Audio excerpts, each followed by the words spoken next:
പാല Carmel medical സെന്ററിൽ കർമ്മല മാതാവിന്റെ തിരുനാളും ഹോസ്പിറ്റൽ ഡേ ആഘോഷവും നടന്നു.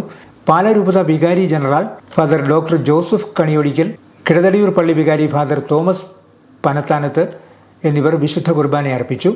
സമ്മേളനത്തിൽ father Joseph Kaniyodickal, father Alexander Olickal, ward councillor Baiju Kollamparambil, medical officer doctor Betty Jose, administrator sister Silvin, legal adviser advocate Sebi Cherian തുടങ്ങിയവർ പ്രസംഗിച്ചു.